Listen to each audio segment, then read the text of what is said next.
మన పార్టీ ఏ కార్యక్రమం చేసినా అంటే ప్రభుత్వ కార్యక్రమం చేసినా కార్యకర్తల్ని కలిసిన తర్వాతనే ఆ కార్యక్రమం ప్రారంభించాలని 2024 ఎన్నికలు గెలిచిన తర్వాత మనం నిర్ణయం తీసుకున్నాం. దాని వెనకాల ఒక ముఖ్యమైన ఉద్దేశం ఉంది. దశాబ్దాలుగా ఎత్తిన పసుపు జెండా దించకుండా మడమ తిప్పకుండా తెలుగుదేశం పార్టీకి కంచుకోట్ల కాపలా కాసిన ప్రతి కార్యకర్త చెమట ఉంది.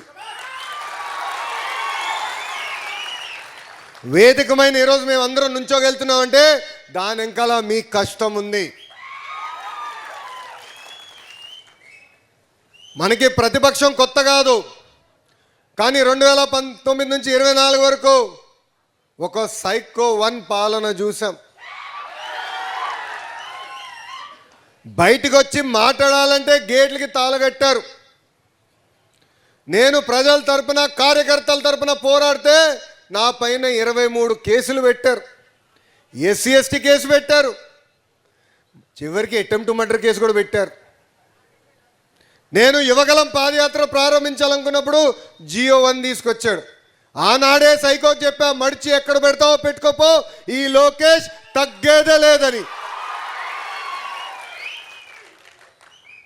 ఈరోజు మిమ్మల్ని చూస్తే నాకు ఉత్సాహం వస్తుంది.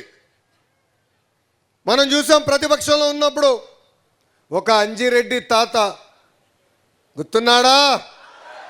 తాతయ్య గుర్తున్నాడా? ఆయన నామినేషన్ పత్రాలు లాగాలనుకుంటే తొడగొట్టి మీసం తిప్పి రా రా రా అన్నాడు.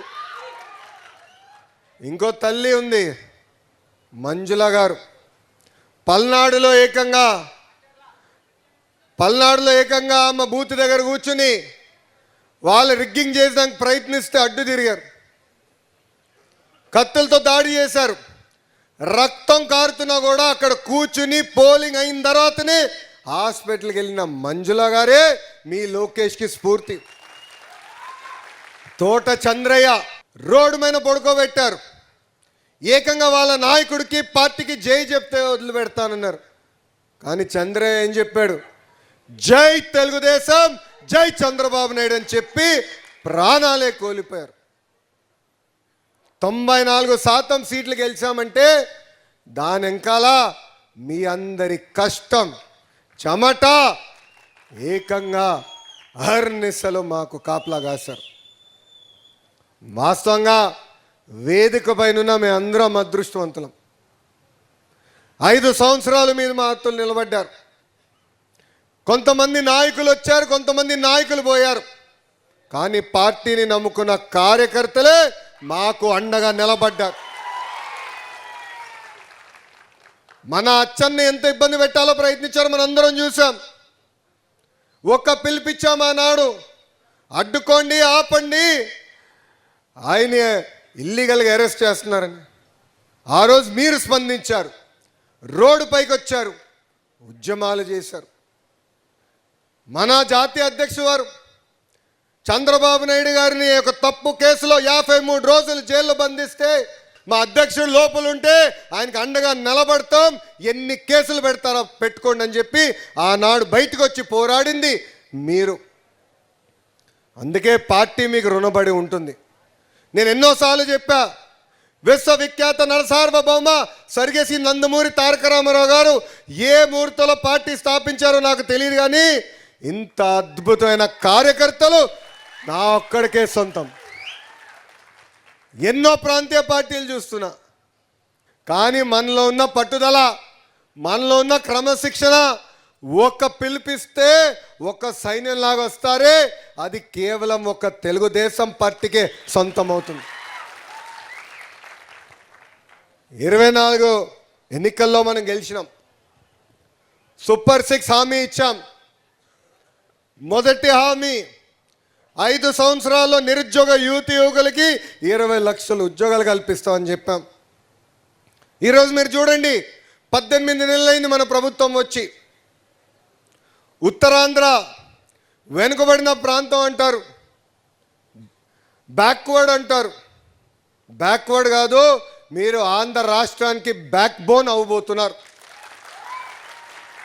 ఎయిర్పోర్ట్ పనులు కానివ్వండి, ఐటీ కంపెనీలు కానివ్వండి, స్టీల్ కంపెనీ కానివ్వండి, ఈరోజు పెద్ద ఎత్తున ఉత్తరాంధ్రకి మన ప్రభుత్వం పెట్టుబడులు తీసుకొస్తుంది.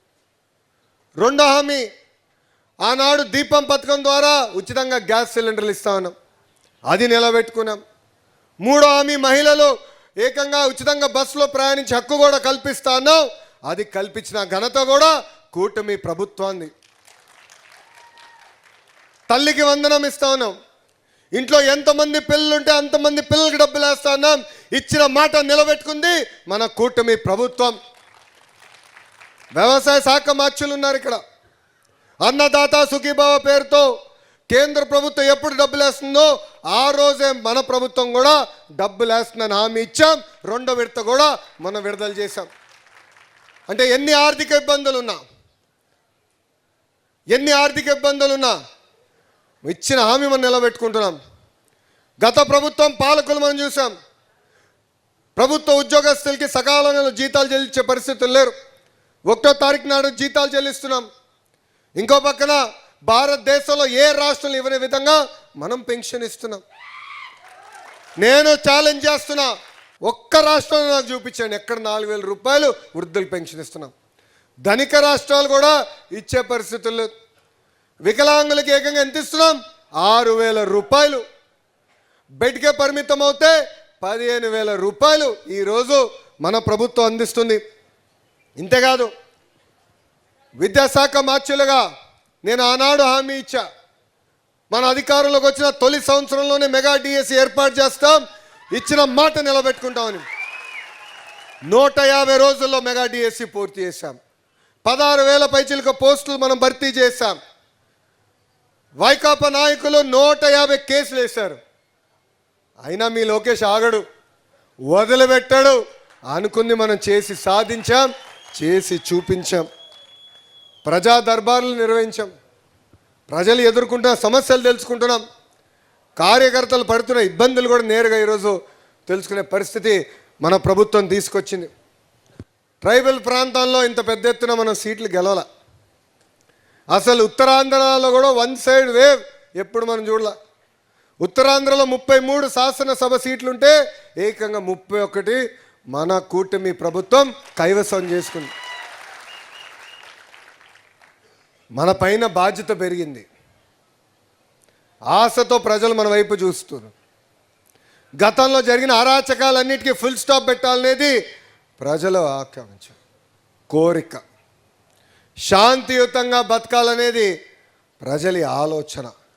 ఇది ఇక్కడ ఉన్న మనందరం గుర్తుపెట్టుకోవాలని ఈ సభాముఖంగా కోరుకుంటున్నాం. ఏకంగా ట్రైబల్ సోదరుల కోసం అనేక కార్యక్రమాలు మనం ప్రారంభించాం. ఆర్థిక ఇబ్బందులున్న ఆ కార్యక్రమాలు మనం ముందలు తీసుకెళ్తున్నాం. చేయాల్సి ఉంది. అన్నీ పూర్తయిందని నేను చెప్పట్లేదు, అన్నీ చేసామని నేను చెప్పట్లేదు. కానీ ఒక పట్టుదలతో, ఒక సంకల్పంతో ఇచ్చిన ప్రతి హామీ నిలబెట్టుకో లక్ష్యంతో ఈరోజు మన అహర్నిశలు కష్టపడుతున్నాం.